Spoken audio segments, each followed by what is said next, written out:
Olá, seguidores do canal Brenda Santunioni, tudo bem? Esse é o Bons Amigos Pet, estamos com saudade de vocês. Lembre-se que no final deste programa tem um vídeo com algum animal para adoção. Você pega o telefone lá e vai conhecer o animal, quem sabe gera uma empatia, né? Quero agradecer também a todos os nossos patrocinadores, que sempre estão com a gente fazendo com que este programa continue no ar. Ó, hoje estou com a família aqui toda reunida e estou recebendo a Isabela Lima Pereira. Bem-vinda, Isabela. Obrigada. Ô, gente, a Isabela, ela é, ó, vou ler aqui, porque eu não decorei não. Imaginologista. Você sabe o que é isso? Na verdade, a gente resume assim, é a moça do ultrassom. Exatamente. Eu sou médica veterinária e a minha especialidade é nessa parte de diagnóstico por imagem. Então, é a realização de raio-x e ultrassom dos pequenos animais, né? Cão e gato. Então, você é graduada pela UFV e atualmente você trabalha na Univiçosa. Isso, eu fiz graduação na UFV, residência também na UFV, nessa área do setor de diagnóstico por imagem. E hoje eu trabalho na Univiçosa e com ultrassonografia volante, né? Nos meus períodos que eu não estou lá. Ô, gente, então o que ela quis dizer com o volante é isso. Ela pega o aparelho, estou mostrando algumas imagens aqui para vocês e vai até o animal, até o tutor para fazer os exames. Mas você falou aqui que você é especialista também em raio-x. Raio-x existe volante também? Existe. Eu, no momento, não faço esse método, né, de raio-x volante, mas existe sim essa forma, né? Eu tenho o raio-x portátil com a placa, né, o cassete portátil, que você leva até o animal, até o tutor, para ter maior comodidade, né? Principalmente esses animais que são de grande porte, né? Por exemplo, um Rottweiler, um cachorro maior, que é difícil de transporte, ou um paciente que é muito arredio fora de casa, facilita bastante. Mas, Isabela, o raio-x tem umas certas questões de ter um paramento diferente, pesado, isso tudo vai junto? Tudo vai junto, vai os coletes de chumbo, Colete né? de chumbo. E vai também os protetores de tireoide, que também são de chumbo. E esses são utilizados para quem vai fazer o raio-x, né? Se o tutor precisar segurar, então ele também vai utilizar para a segurança dele. Mas a radiação que o tutor leva, né, e que a pessoa que está fazendo o raio-x leva é muito pouca. A gente chama de radiação secundária, né? Então ela é mínima, o efeito dela em nós é praticamente nenhum. Ai, perfeito. E essa especialização que você fez em imagens, você forma, faz a medicina toda, veterinária. Isso. Forma e aí depois, quanto tempo? Como que funciona ela? Aí depois são 2 anos de especialização, que a gente fica atuando em média de 60 horas semanais no hospital. No hospital escola. No caso, eu fiz aqui no UFV, né? Então eu atuei durante esses 2 anos no hospital do UFV, Hospital Veterinário do UFV. Perfeito. Gente, nós vamos para um pequeno intervalo, fica aí, porque no próximo bloco tem muito mais para a gente saber com a Isabela sobre as imagens, sobre o ultrassom, que a gente vai focar nesse programa sobre ultrassom. Fica aí, não sai daí não.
Queridos, estamos de volta com Bons Amigos Pet, com a veterinária Isabelle Lima.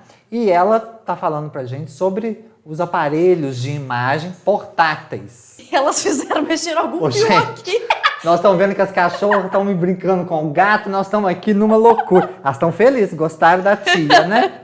A espoleta já passou pela mão da Isabelle. Aqui, quando é possível substituir um exame de imagem por um outro que fala, esse também serve? Ou não, de imagem específica para detectar com melhor precisão? Eu falo que os exames eles são complementares, né? É difícil a gente substituir um exame por outro. Por exemplo, um paciente que tem alguma doença infecciosa, muitas vezes, por exemplo, hemoparasitose, né, que é a doença do carrapato. Ele precisa de um ultrassom para a gente avaliar como estão os órgãos internos, mas da mesma forma ele também vai precisar de um exame de sangue.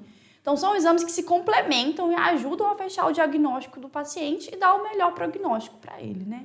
Esse aparelho que nós mostramos no primeiro bloco, a imagem de você utilizando, portátil, ele tem uma capacidade menor do que aqueles instalados fixos, ou ele também faz todos os tipos de imagem? Faz todos os tipos também. A única alteração é que um é fixo e o outro é portátil. Mas não tem nenhuma limitação quanto a isso. Portátil. Qual o sotaque de onde? Eu sou do Triângulo Mineiro, eu sou de uma cidade chamada São Gotardo. São Gotardo. Aqui, uma pergunta muito que eu fiquei na cabeça. O que você já diagnosticou, que te chocou e você falou, nossa, como que eu vou falar isso pro tutor? Nossa, então eu acho que não tenho nenhum caso assim muito exótico para contar, mas para mim o que é mais difícil mesmo para contar para o tutor sempre são casos das metástases, né? Que a maioria dos meus pacientes são pacientes oncológicos, né? São pacientes com câncer e é sempre muito triste a gente encontrar metástases em algum órgão. Essa parte de contar para o tutor diretamente, muitos dos clínicos preferem que eles mesmos contem, né? Então, eu geralmente passo o laudo para o clínico, né, para o veterinário solicitante, e ele que dá a notícia. Mas, assim, eu gosto de dar notícia feliz, né? Eu gosto de dar notícia de prenhez, né, pra gente ver os filhotinhos. Eles são os melhores. Ô, Isabelle, você vai me responder no próximo bloco. Quando o animal... É porque eu já vi aí, nós também vimos nas imagens, que o aparelho tem, aparentemente, que suporta uma carga. Mas como o animal é grande, é um cachorrão... Cabe dentro desse aparelhinho desse aparelho portátil que você mostrou aí na imagem pra gente? Ou existe uma outra forma de fazer também o ultrassom? Tá? Você me responde no próximo bloco. Tá ótimo. Daqui a pouquinho a gente volta.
Queridos, estamos de volta no último bloco com a veterinária Isabelle Lima. Vou ler aqui de novo que eu já perdi o que ela é formada. Quer ver?